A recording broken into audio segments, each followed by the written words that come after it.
ఓం శ్రీ మాత్రే నమః. సెప్టెంబర్ 18వ తారీఖు చంద్రగ్రహణం. మీరు గనక ఈ తప్పులు చేసినట్లయితే జీవితాంతం కష్టాలు అనుభవించాల్సి వస్తుంది. అంతేకాకుండా గ్రహణ సమయంలో ఏమీ తినకూడదు, ఇంటి ముందు ముగ్గులు కూడా వేసుకోకూడదు. దానికి సంబంధించిన విషయాలన్నీ నేను ఇప్పుడు వీడియోలో చెప్పబోతున్నాను. మీరు కనుక వీడియో ఫస్ట్ టైం చూస్తున్నట్లయితే ప్లీజ్ సబ్స్క్రైబ్ మై ఛానల్. ఈ నెల సెప్టెంబర్ 18వ తారీఖు రెండవ చంద్రగ్రహణం సంభవించింది. మన హిందూ మతంలో మాత్రం చంద్రగ్రహణానికి ఎంతో ప్రాధాన్యత ఉంది. చంద్రగ్రహణానికి నాడు కొన్ని తప్పుల వల్ల మన జాతకంలో ఏలినాటి శని దోషాలు ఏర్పడతాయి. సెప్టెంబర్ 18వ తారీఖు ఉదయం 6:11 చంద్రగ్రహణం ప్రారంభమై ఉదయం 10:17 ముగుస్తుంది. మొత్తం 4 గంటల 6 నిమిషాల పాటు రత్నం అనేది ఉంటుంది. కాబట్టి ఈ సమయంలో మాత్రం పొరపాటున కూడా కొన్ని తప్పులు చేయకూడదని మన శాస్త్రాలు పండితులు చెబుతున్నారు.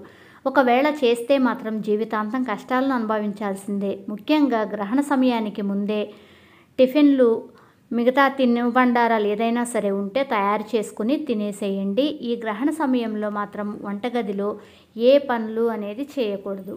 ముఖ్యంగా గ్రహణ సమయంలో ఆహారం మాత్రం వండకూడదు. చంద్రగ్రహణం ఉన్నంతసేపు ఏమీ తినకూడదు. కాబట్టి ఈ గ్రహణం సమయంలో మీ వంటగదిలో ఉండే పొయ్యిని వెలిగించి వంట మాత్రం చేయవద్దు. ఈ గ్రహణ సమయంలో మీరు ఇంట్లో వండిన ఆహారం మీద తులసి ఆకుల కన్నా గరిక వేస్తే చాలా మంచిది. గరిక లేదంటే దర్భ లాంటివి వేసి ఆ ఆహారం కలుషితం కాకుండా ఉంటుంది. ఎందుకంటే ఆ గ్రహణ సమయంలో వచ్చే ఆ కిరణాలు మన ఆహార పదార్థాల మీద, ఒకవేళ నిలవ ఉండే ఆహారాలు కొన్ని ఉంటాయి కదా, ఉప్పు, నెయ్యి, నూనె, అటువంటి వాటి మీద ఈ దర్భ లాంటివి కనుక వేస్తే ఆ గ్రహణ సమయంలో ఆ కిరణాల వలన మన ఆహారం అనేది కలుషితం కాకుండా ఉంటుంది. ఒకవేళ అవి పొరపాటున మనం తిన్నా కూడా వాటి వలన అనర్థాలు అనేది మనకి రాకుండా ఉంటాయి. కాబట్టి తప్పకుండా గరిక లేదా దర్భ అనేది తప్పనిసరిగా వేయండి, మర్చిపోవద్దు. ముఖ్యంగా గ్రహణ సమయంలో బట్టల్ని మాత్రం అస్సలు ఉతకకూడదు. అలాగే చంద్రగ్రహణం సమయంలో జుట్టు కత్తిరించుకోవటం, గోర్లు కత్తిరించుకోవటం లాంటి పనులు చేయకూడదు. ఇంట్లో ఎవరితోనూ గొడవలు పడటం, లేకపోతే చిరాకుగా ఉండటం లాంటివి చేయవద్దు. ఎంతవరకు దైవనామస్మరణతోనే ఆ సమయాన్ని మనం గడపాలి. ఎంత దైవనామస్మరణతో మన సమయాన్ని గడిపితే అంత మనసు ప్రశాంతంగా ఉంటుంది. మన జాతకాల్లో ఏదైనా దోషాలున్నా కూడా తొలగిపోతాయి. ఎందుకంటే గ్రహణ సమయంలో ఇంట్లో వివాదాలు కనుక జరిగినట్లయితే మీ ఇంటికి అరిష్టం సంభవిస్తుంది. కాబట్టి గ్రహణ సమయంలో కోపానికి దూరంగా ఉండటానికి ప్రయత్నించండి. అలాగే మీ పూజగదిని మూసివేయాలి. లేదు అంటే పూజగది ప్రత్యేకంగా లేదు అంటే ఒక క్లాత్తో కప్పివేయటం అలాంటివి చేయండి. అక్కడ కూడా గరిక, దర్భ లాంటివి వేయండి. పూజగదిలో ఉండే దేవుడి విగ్రహాలను కూడా ఆ కిరణాలకు డైరెక్ట్గా పడకుండా ఉండేటట్లుగా మీరు చూసుకోవాలి. ఎందుకంటే మనకి మన ఆహార పదార్థాల మీద ఎంత సున్నితంగా మనం ఆలోచిస్తామో దేవుని విషయంలో కూడా అలాగే ఉండాలి. గ్రహణ సమయంలో పొరపాటున కూడా దేవుడి విగ్రహాలని ముట్టుకోకూడదు. అలాగే ఈ గ్రహణ సమయంలో ఆలయాలకు వెళ్ళకూడదు. మీ ఇంట్లో ఉన్న తులసి మొక్కకు కూడా తాకకుండా జాగ్రత్త పడాలి. అలాగే చంద్రగ్రహణ సమయంలో కత్తులను ఉపయోగించకూడదు. ఎందుకంటే వంట చేయటానికి లేదంటే ఏదైనా అవసరాలకు కత్తులను అనేది ఉపయోగించకూడదు. ఇంట్లో ఉన్న ప్రతి ఒక్కరూ కూడా చంద్రగ్రహణానికి ముందుగా, అలాగే గ్రహణం వదిలిన తర్వాత తప్పకుండా తలస్నానం అనేది చేయాలి. మీరు స్నానం చేసేటప్పుడు స్నానం చేసే నీళ్ళల్లో పసుపు, కల్లుప్పు వేసుకుని స్నానం చేయడం చాలా మంచిది. స్నానం చేసిన తర్వాత మనం జపానికి కూర్చునేటప్పుడు కూడా దైవనామస్మరణతోనే మనం జపం అనేది చేసుకోవాలి. అంతేకాని అనవసరమైన విషయాలు మాట్లాడుకుంటూ చంద్రగ్రహణ సమయంలో మీ పుణ్యకాలాన్ని మొత్తం వృధా చేసుకోవద్దు. అంతేకాకుండా గ్రహణ సమయంలో ఏమాత్రం కూడా మంచినీళ్ళు కూడా తాగకుండా ఉండటానికే చూడండి. చిన్నపిల్లలు లాంటి వాళ్లకు తప్ప గర్భిణీ స్త్రీలు కూడా చాలా జాగ్రత్తగా ఉండాలి. అలాగే స్నానం చేసేటప్పుడు కొంచెం పసుపు వేసుకుని తలస్నానం అనేది చేయాలి. తలస్నానం తప్పనిసరిగా చేయాలి. ఇలా చేస్తే మీ జాతకంలో ఒకవేళ దోషాలు ఏమైనా ఉంటే కనుక తొలగిపోతాయి. గ్రహణం పూర్తయిన తర్వాత వెంటనే మళ్ళీ తలస్నానం చేయాలి. ఇల్లంతా శుభ్రం చేసుకోవాలి. స్నానం చేసిన తర్వాతే ఇల్లు అనేది శుభ్రం చేసుకోవాలి. ఇంటిని తుడిచేటప్పుడు నీళ్ళల్లో కొంచెం కల్లుప్పు, వేసి ఇంటిని తుడిస్తే కనుక ఇంట్లో ఉన్న దరిద్రం మొత్తం తొలగిపోతుంది. ఈ గ్రహణం వలన వచ్చిన నెగటివ్ ఎనర్జీ అంతా పోతుంది. ఇంటిని తుడవకపోతే మీ ఇంట్లో దరిద్ర దేవత అనేది తిష్ట వేసుకుని కూర్చుంటుంది. అలాగే ఇల్లంతా పసుపు నీళ్లు జల్లుకోవాలి.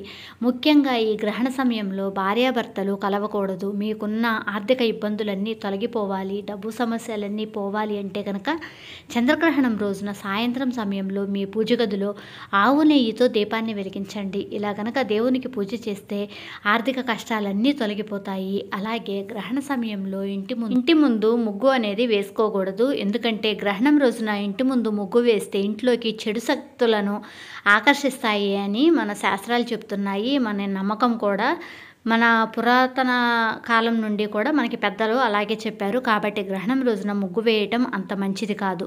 గ్రహణం పూర్తయిన తర్వాత ముగ్గు వేసుకోవచ్చు. అలాగే ఈ రోజున ఇంట్లో శుభకార్యాలు కూడా అస్సలు చేయకూడదు, మొదలు పెట్టకూడదు.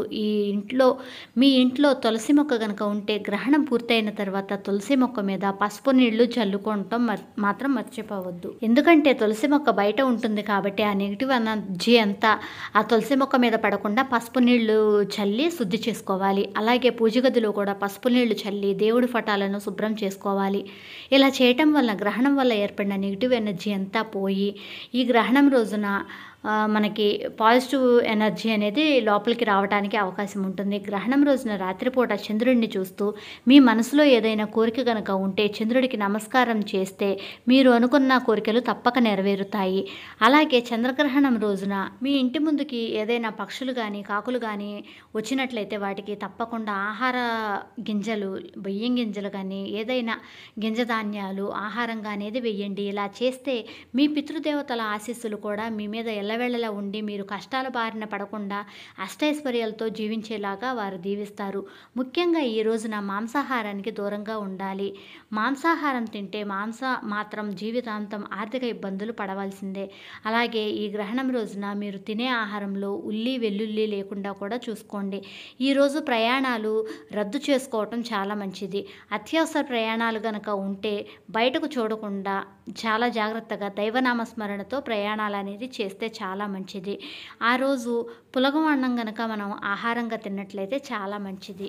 ఉల్లి వెల్లుల్లికి చాలా దూరంగా ఉండటం చాలా మంచిది. ఎందుకంటే గ్రహణం రోజున ఉల్లి అలాగే వెల్లుల్లిని తినకూడదు. ఈరోజు గ్రహణం ఏర్పడిన తర్వాత రోజు నుండి కొన్ని రాసుల వారికి బాగా కలిసి వస్తుంది. అలాగే మరికొన్ని రాసుల వారికి దురదృష్టం అనేది కలిగే అవకాశాలు ఉన్నాయి.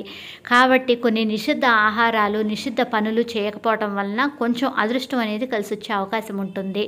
వృషభం, సింహం, ధనస్సు, మకర రాశి వారికి అద్భుతమైన ఫలితాలను పొందుతారు. అలాగే కర్కాటకం, కన్య, మిథునం, కుంభ, వృశ్చిక, మీన రాశుల వారికి మాత్రం వ్యతిరేక ఫలితాలు రాబోతున్నాయి. ఈ గ్రహణ సమయంలో చంద్రబీజ మంత్రాన్ని చదివితే మీ ఇంట్లో ఉన్న ఆర్థిక ఇబ్బందులన్నీ తొలగిపోతాయి. అలాగే ఓం గౌరీ శంకరాయ నమః అనే మంత్రాన్ని 3 సార్లు చదివితే మీ జాతకంలో ఉన్న దురదృష్టం మొత్తం తొలగిపోయి అదృష్టంగా మారే అవకాశం ఉంటుంది. గ్రహణ ప్రభావం ఎక్కువగా గర్భిణీ స్త్రీల మీద ఉంటుంది కాబట్టి ఈ సమయంలో గర్భిణీలు తగిన జాగ్రత్తలు తీసుకుంటూ దైవనామస్మరణ కనుక చేస్తే వారికి ఎటువంటి దోషాలు లేకుండా పుట్టబోయే బిడ్డ ఆరోగ్యవంతంగా ఉంటాడు. గర్భిణీ స్త్రీలు చాలా జాగ్రత్తగా ఉండాలి. మనలో చాలామంది తమ ఇంటి ముందు గుమ్మడికాయలు అలాగే దిష్టి యంత్రాలను కట్టుకుంటారు.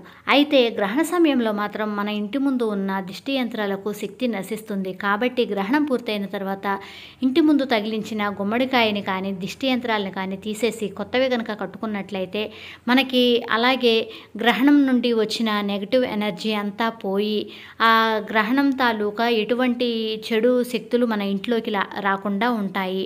అంతేకాకుండా గ్రహణం సమయంలో ఇంట్లో ఉన్న ఆడవారు కంటి తడి పెట్టకూడదు. ఈ రోజున ఆడవాళ్ళు కంటి తడి కనుక పెట్టినట్లయితే మీ ఇంట్లో సంపద అనేది నిలవదు.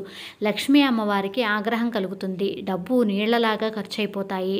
అలాగే ఈ రోజున ఎవరికి అప్పు అనేది ఇవ్వకూడదు. గ్రహణ సమయంలో ఓం నమో నారాయణాయ నమః అనే మంత్రాన్ని 108 సార్లు జపిస్తే మీ జీవితంలో ఉన్న కష్టాలన్నీ తొలగిపోతాయి. ఎవరైతే లక్ష్మీదేవి అనుగ్రహం వల్ల జీవితంలో బాగా డబ్బు సమస్యలు అనేది ఎదురు అవుతున్నాయో వారికి ఈ మంత్రం చాలా బాగా ఉపయోగపడుతుంది. అంతేకాకుండా డబ్బు సంపాదించాలని అనుకుంటారో అలాంటి వారు కూడా చంద్రగ్రహణ సమయంలో గోమాతకు పచ్చగడ్డిని తినిపిస్తే ముక్కోటి దేవతల ఆశీర్వాదం మీ సంపద విపరీతంగా పెరగటానికి అవకాశం ఉంటుంది. ఈ గ్రహణ సమయంలో రాహుకేతువుల ప్రభావం మనుషులపై ఎక్కువగా ఉంటుంది. అలాగే ఈ గ్రహణం రోజుల్లో నలుపు వస్త్రాలను అస్సలు ధరించకూడదు. ఎవరైనా తీవ్ర అనారోగ్య సమస్యలతో బాధపడుతున్న వారు దైవనామస్మరణ చేస్తూ శివునికి ఎంతో ఇష్టమైన మృత్యుంజయాన్ని గనక జపిస్తే అనారోగ్య సమస్యలన్నీ తొలగిపోతాయి. చంద్రగ్రహణం ముగిసిన తర్వాత నల్ల నువ్వులు, ఆవాలు, గోధుమలు, పంచదార, తెల్లని వస్త్రాలు వీటిల్లో ఏదో ఒక వస్తువుని పేదవారికి దానం చేస్తే చాలా మంచిది. పేదవారికి కాకపోతే మంచి పురోహితులకైనా మనం దానం చేయవచ్చు. మీకు గనక ఈ వీడియో నచ్చినట్లయితే ప్లీజ్ లైక్ చేయండి. మీ ఫ్రెండ్స్కి, రిలేటివ్స్కి ఈ ఇన్ఫర్మేషన్ని షేర్ చేయండి. Thank you for watching.